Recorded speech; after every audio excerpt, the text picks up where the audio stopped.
1 Pedro, capítulo 1, versos de 22 a 25.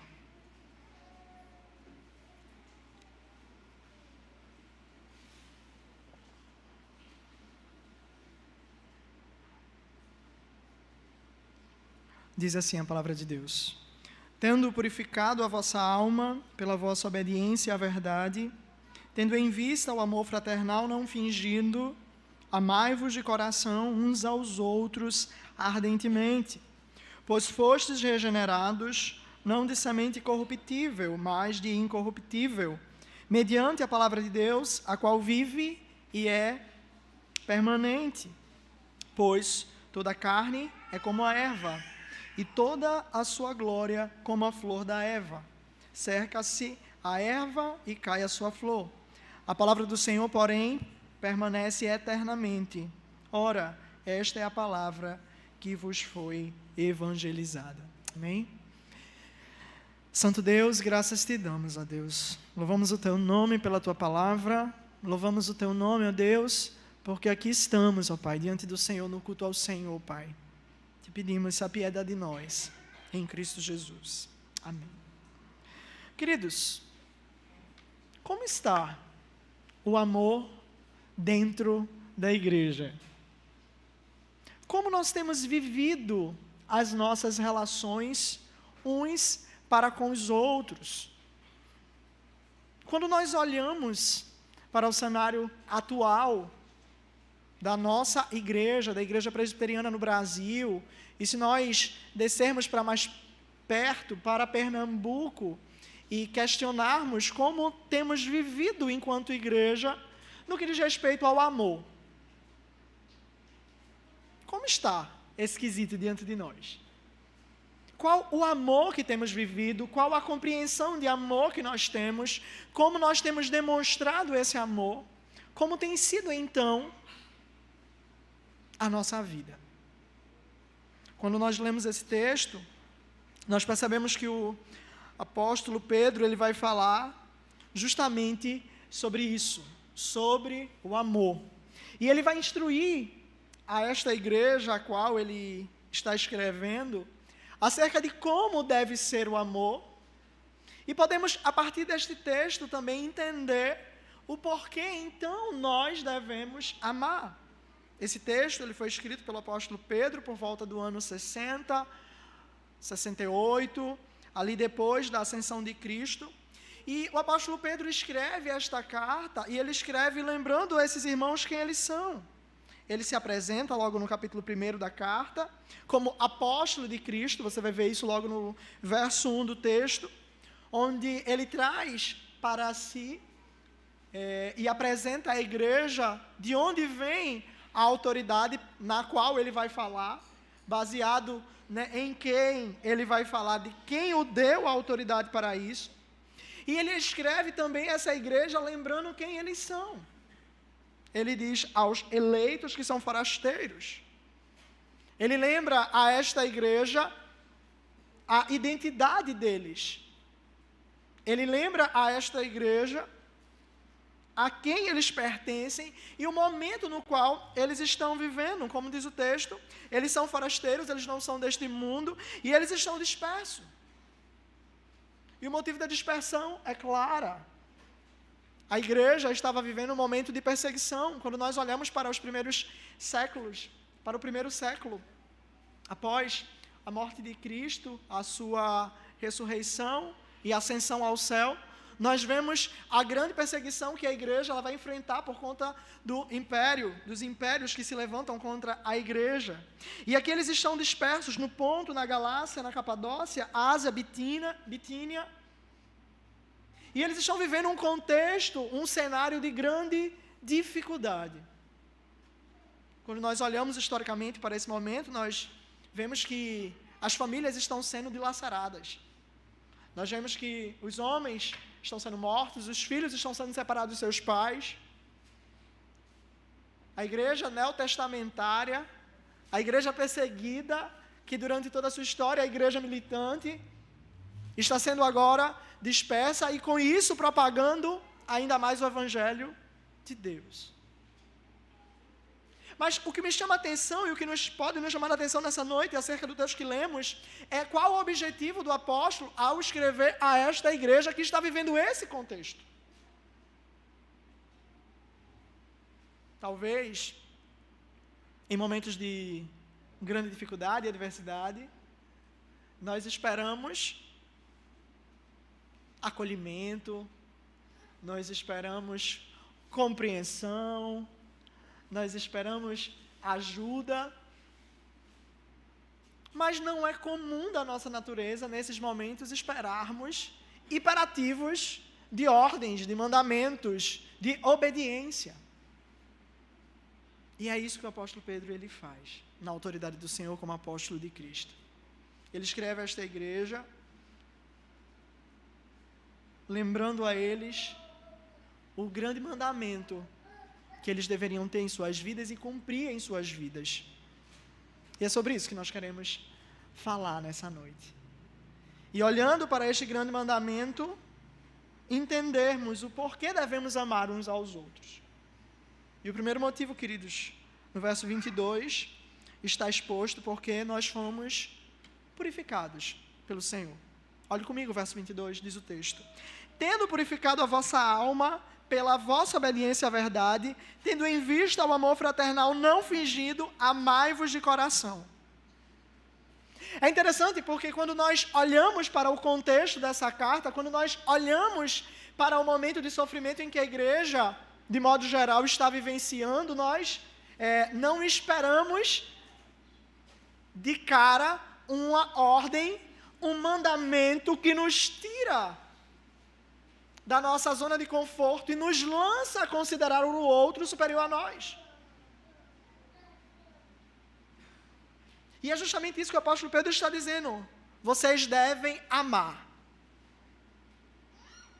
Vocês devem amar uns aos outros.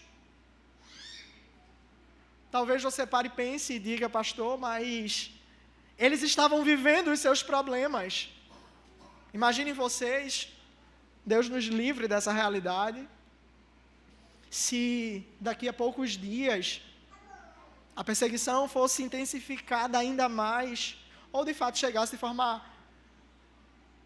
trágica e ainda mais forte em nossa cidade, ao ponto de que nós fôssemos mortos.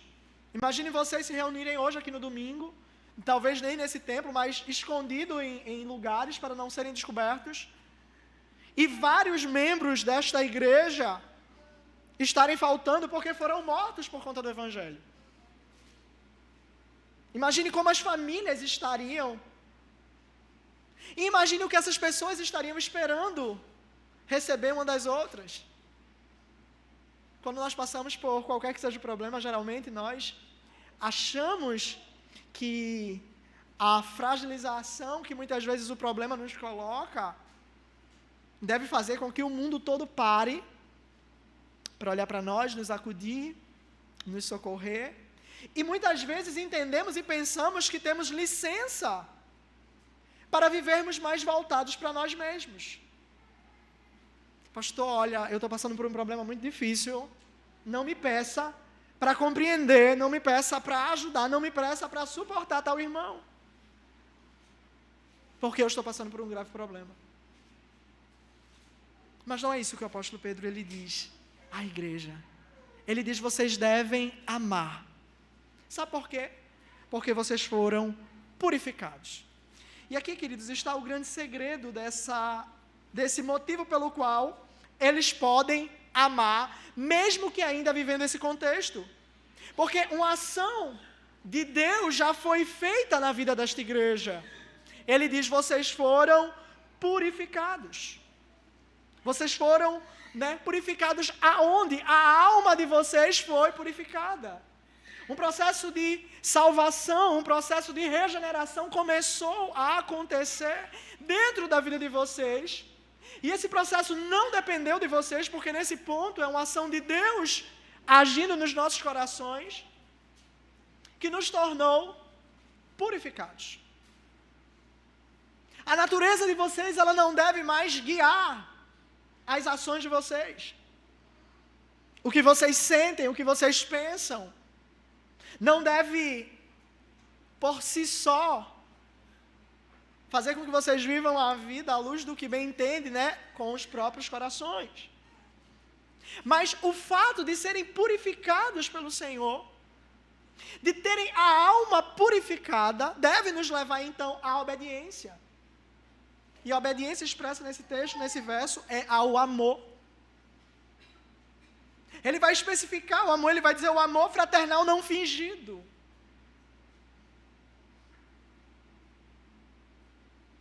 Os nossos relacionamentos, muitas vezes, eles passam por situações que estremecem essas relações. A igreja, muitas vezes, vivencia relações turbulentas. Muitas vezes nós temos certas pessoas que nós dizemos, eu não quero mal, mas eu não me relaciono, eu quero bem distante. Muitas vezes nós não cuidamos de certas pessoas, ou nós não cuidamos uns dos outros. Muitas vezes nós fazemos um mal deliberadamente contra o outro. E no domingo, quando estamos reunidos, vivemos como se tivesse tudo bem. Falsamente vivendo o evangelho falso. De forma bem redundante. E o que o apóstolo Pedro está dizendo à igreja é, vocês já foram purificados, a alma de vocês já foi purificada. Deus operou no coração de vocês uma transformação, e porque essa transformação aconteceu, então, amem-se. Amem-se. Quando nós olhamos essa palavra, purificado, ela traz a conotação e o sentido do Antigo Testamento no que diz respeito ao rito de purificação, que muitas vezes o sacerdote ele precisava fazer, ele precisava passar para então adentrar a presença de Deus. Quando nós olhamos para o profeta Ezequiel, no livro, nós vamos ver lá pelo capítulo 36, quando ele fala do que Deus efetuou em nós no processo que a teologia sistemática vai dizer de regeneração. E ele vai dizer que ele aspergiu água sobre nós, ele nos purificou. E todos esses atos são atos que já aconteceram no passado, que o Senhor já realizou em nossos corações, e que hoje, queridos, nós já vivemos dessa forma, nós já fomos purificados. A grande questão é, se somos e se fomos purificados, por que não estamos amando? Por que não vivemos o amor fraternal não fingido, mas vivemos muitas vezes falsamente? Vivemos muitas vezes de modo hipócrita. E aí, a regra é clara. Ou não foi purificado, ou vive o amor. Porque se foi purificado, ama. Porque não depende de nós. Não depende da nossa disposição, não depende do que o outro faz. Não depende de como nós estamos no dia. Veja que essa igreja estava passando por problemas difíceis. Talvez certamente nós nunca passamos por nenhum problema semelhante, talvez, ao que essa igreja estava passando. E o que o apóstolo Pedro diz para eles é, amem-se uns aos outros. Não importa quais são os seus problemas, não importa quais são as suas lutas, elas não te dão licença para viver sem amor. E trazendo o entendimento do amor, como o Senhor Jesus ele traz na sua própria palavra, o amor sacrificial, o amor que é uma decisão, o amor que é uma atitude, que não está baseado nos nossos sentimentos e nas nossas emoções. E como se não bastasse, como se fosse pouco, o apóstolo vai dizer, amem-se uns aos outros de coração, ardentemente, intensamente. E aí, queridos, nós nos perguntamos, como está o amor no nosso meio?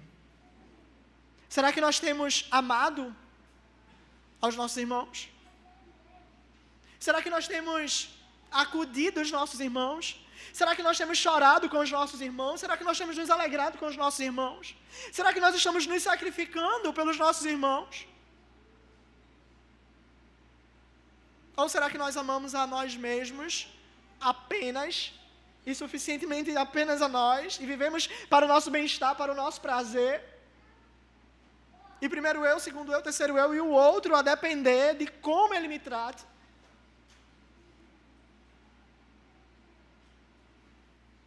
O apóstolo diz: amai-vos de coração uns aos outros ardentemente.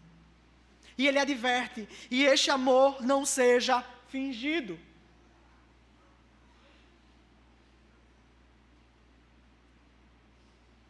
Talvez você pare e pense, analise nesse momento as suas relações e perceba que as suas relações estão manchadas pelo pecado. E você perceba que talvez exista falsidade no trato com os irmãos. É interessante porque o apóstolo Pedro está escrevendo para a igreja. Ele está escrevendo aos eleitos. E não é o pastor Léo que está chamando os irmãos de falso. Mas é a palavra do Senhor que nos adverte, a começar de mim. Para que nas minhas relações eu não seja falso. Eu não seja mentiroso. Mas que fielmente possamos amar uns aos outros. Sabe por quê? Porque fomos purificados. O Senhor já nos purificou para isso. Mas não só isso. Em segundo lugar, nós podemos amar e amar sem ser de modo falso. Porque o Senhor, no processo de purificação, Ele também nos regenerou. Olha o verso 23. O texto vai dizer: pois foste regenerados, não de semente corruptível, mas de incorruptível, mediante a palavra de Deus, a qual vive e é permanente. O apóstolo está dizendo: olha, vocês são crentes. Vocês são eleitos. Vocês foram salvos. O Senhor mesmo purificou vocês, como quem aspergiu água sobre vocês, vos purificando, mas Ele também operou a regeneração dentro de vocês. O coração de pedra que existia, esse coração ele foi tirado, e um novo coração ele foi implantado.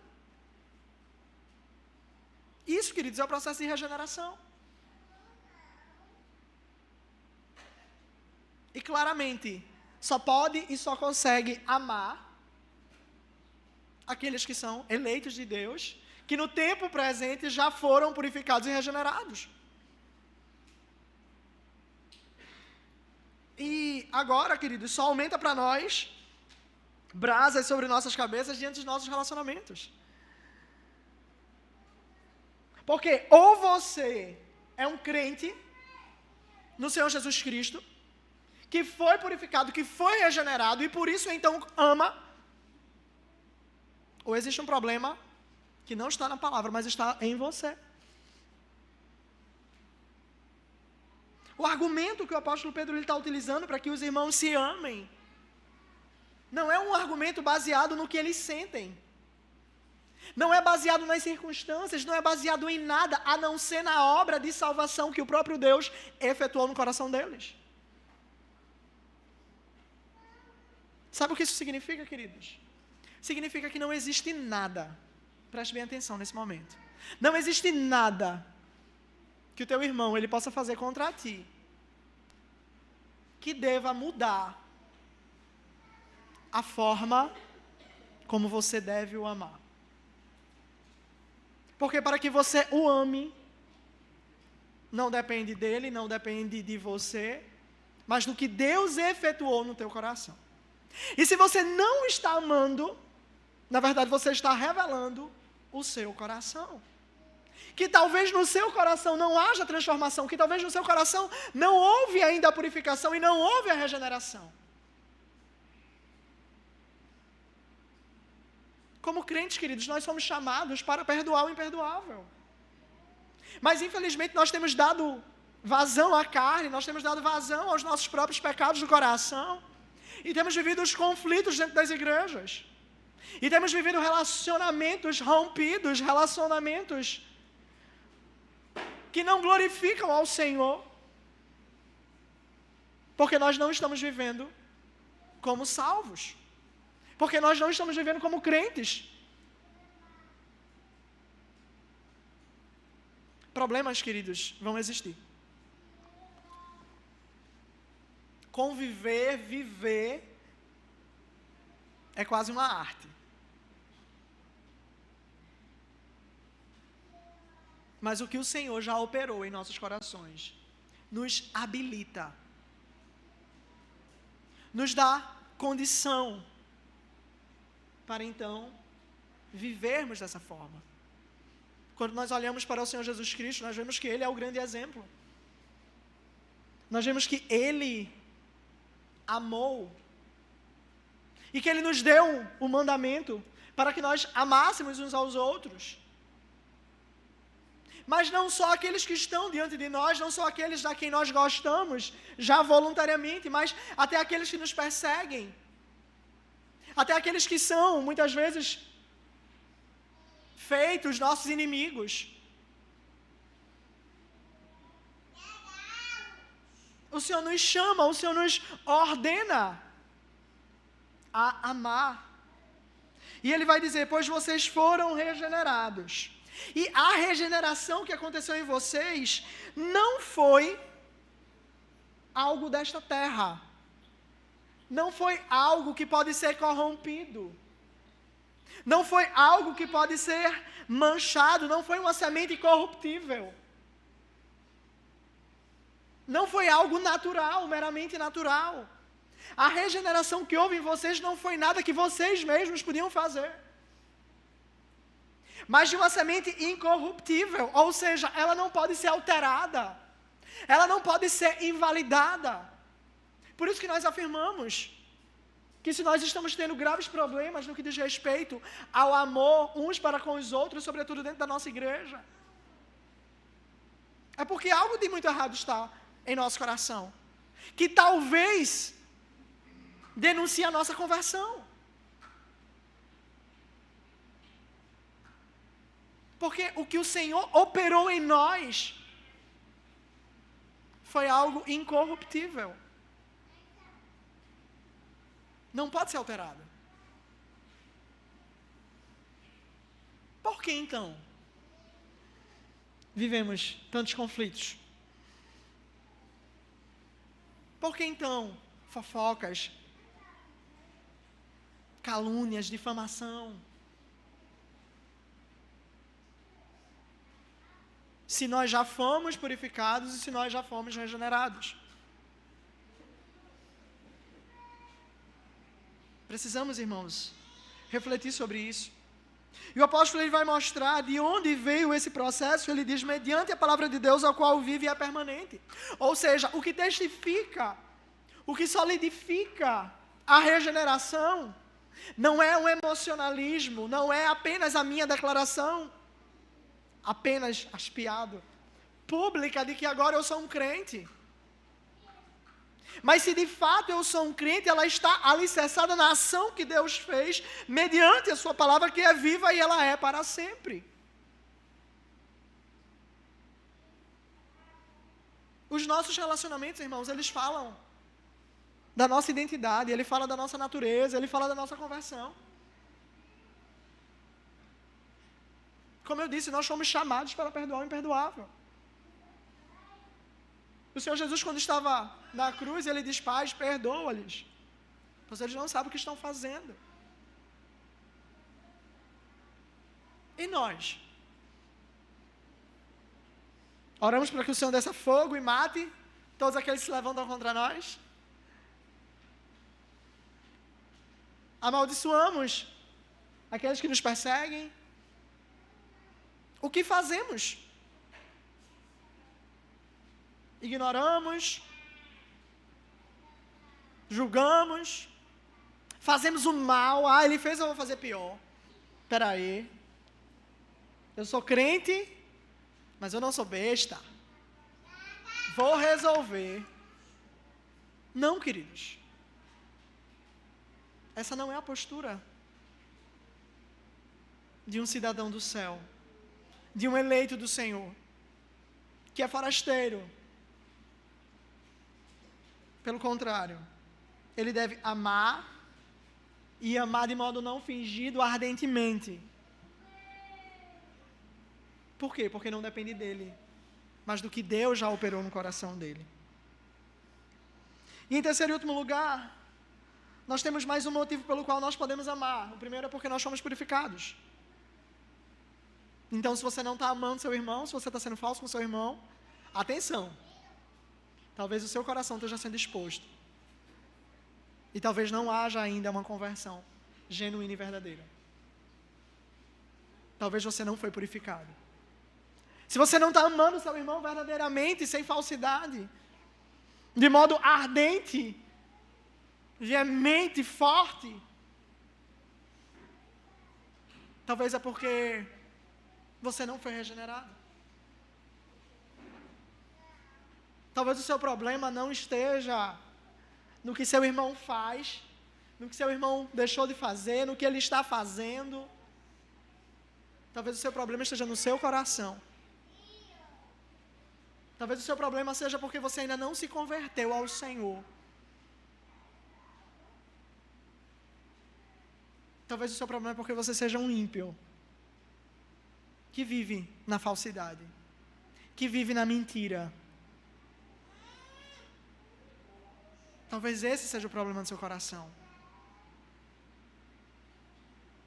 Mas se você é um eleito do Senhor, salvo, regenerado, purificado, você também pode amar o seu irmão, independentemente. Porque a ordem, a garantia e o mandamento vêm da palavra do Senhor, que permanece eternamente. O verso 24, ele vai nos mostrar uma relação de um paralelo, de um paralelismo dentro do que nós conhecemos na poesia hebraica. Ele vai lá no profeta, pega do profeta Isaías, faz um processo de intertextualidade e apresenta agora a teologia da qual aquela igreja foi ensinada, para mostrar então como é a palavra de Deus. Como a palavra de Deus permanece, e porque a palavra de Deus permanece, ela é a regra para as nossas vidas, e não o que nós sentimos, e não o que nós pensamos, e não morrer. Mas ele diz, a palavra do Senhor não, ela permanece eternamente. E porque a palavra do Senhor permanece eternamente, os mandamentos, eles são eternos. Porque a palavra do Senhor permanece eternamente. Esse texto que o apóstolo Pedro escreveu a esta igreja, que estava dispersa, ele é verdadeiro e ele é vivo para nós, que estamos aqui hoje, na Igreja Presbiteriana de Prazeres. Porque a palavra do Senhor permanece e eternamente. Não importa o que as vãs filosofias desse mundo vão dizer sobre relacionamentos. Não importa os nossos sentimentos. Não importa como nós estamos. O que importa é que a palavra do Senhor é eterna. E ela perpassa por toda a nossa vida, por todos os tempos, por todas as gerações.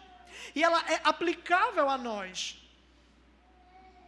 Ao passo de que hoje, nesta noite, o Senhor nos exorta a amar uns aos outros, independentemente de como nós estamos.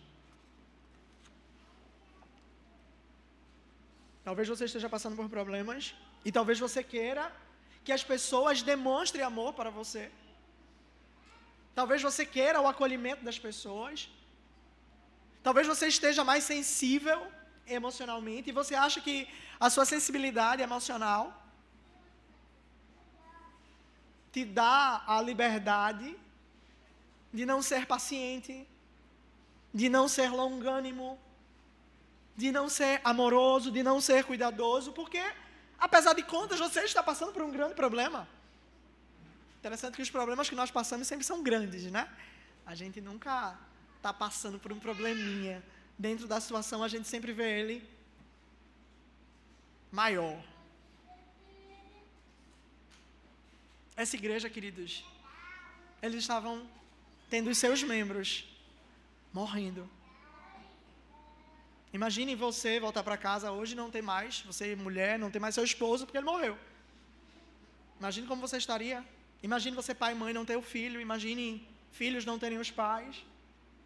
E imagine vocês se reunirem no próximo sábado, as irmãs numa departamental da SAF, os homens numa reunião da OPH, os jovens. Imagine como estaria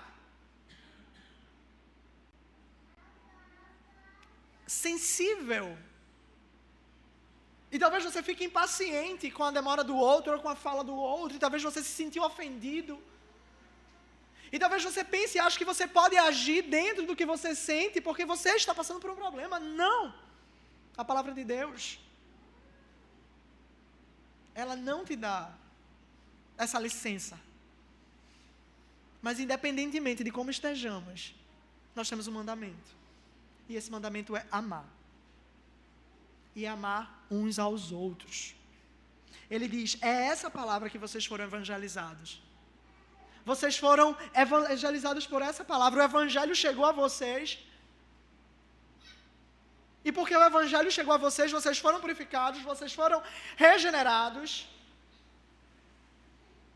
E como prova da purificação, da regeneração, da nova vida que vocês vivem, então vocês amam. Então vocês vivem o verdadeiro evangelho. Queridos, o amor ele não depende de nós, do que sentimos, do que pensamos, do que o outro faz.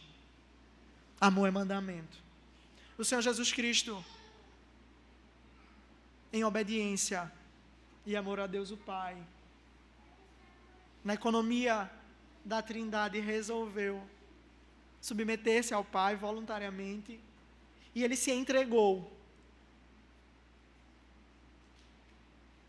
E ele morreu, e ele padeceu, e ele sofreu. Ele provou o seu amor, quando nós não amávamos. Nós estávamos perdidos nos nossos pecados. Nós não fizemos nada para que recebêssemos o amor do Senhor. Lembro-me claramente do reverendo Sivaldo, quando ele fala sobre quem nós somos. Me permita e me perdoem a linguagem, mas eu vou dizer exatamente como ele diz. Ele diz assim, imagine você, como se você fosse uma criancinha, bem pequenininha, mas que estivesse toda suja de cocô. Que estivesse toda lambuzada. Esse é você. Você estava sujo. Não havia nada em você que trouxesse, ou que fizesse que Deus nos escolhesse, mas Ele nos amou. E Ele se entregou por nós. Ele foi para a cruz, que era nossa. Ele recebeu a ira de Deus, o Pai, em obediência, em amor, cumprindo assim o Evangelho e a palavra, pois o decreto de Deus já estava estabelecido e eternamente Ele o cumpriu, desde antes da fundação do mundo, para que hoje eu e você pudéssemos estar aqui reunidos, como igreja. E isso, queridos, nos deixa numa posição de que nós não temos escolha, a não ser a amar. E ao amor, não que a sociedade prega, aquele amor mentiroso, aquele amor que tolera tudo, aquele falso amor. Mas o amor que o Senhor Jesus Cristo provou na cruz do Calvário, se entregando, se sacrificando. E aí eu te pergunto nessa noite, em primeiro ao meu coração, pois aos irmãos, o que você tem feito pelo seu irmão? Como você tem amado? Qual sacrifício você tem feito? Você tem orado por ele? Você tem sentido a dor dele? Você tem chorado com ele? Ou você está envolvido demais nas suas questões e está reclamando porque as pessoas não vêm até você, enquanto você também não vai às pessoas, e vive nesse ciclo de problemas e mentira e falsidade?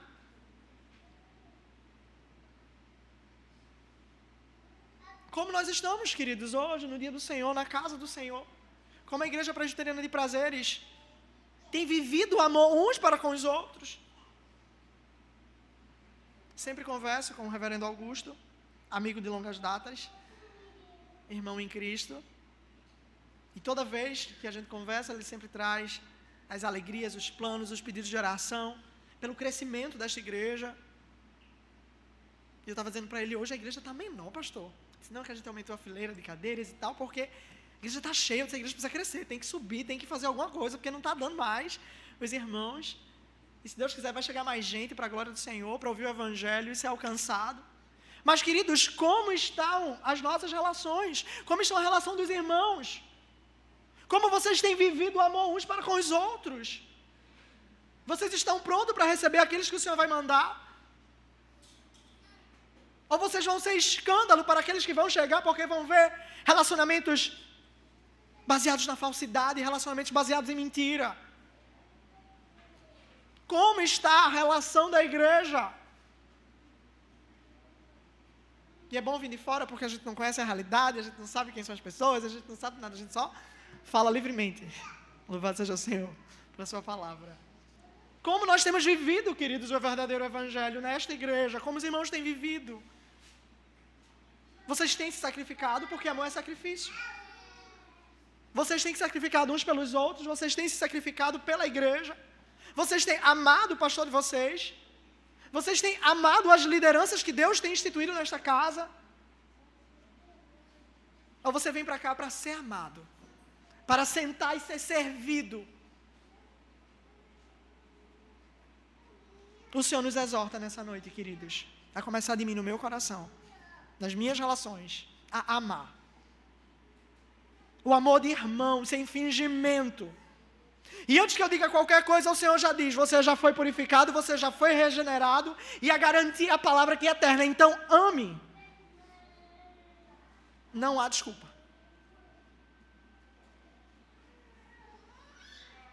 Que nessa noite, olhando para o Senhor Jesus Cristo, o autor e consumador da nossa fé, nós possamos ter Ele como exemplo de amor. E que já que somos cristãos, pequenos cristos, nós possamos amar, assim como Cristo amou. Homens amando suas esposas como Cristo, mulheres amando seus maridos como Cristo ordenou, filhos, servos, senhores, que em todas as relações que nós tenhamos, porque todos somos irmãos em Cristo, aos eleitos,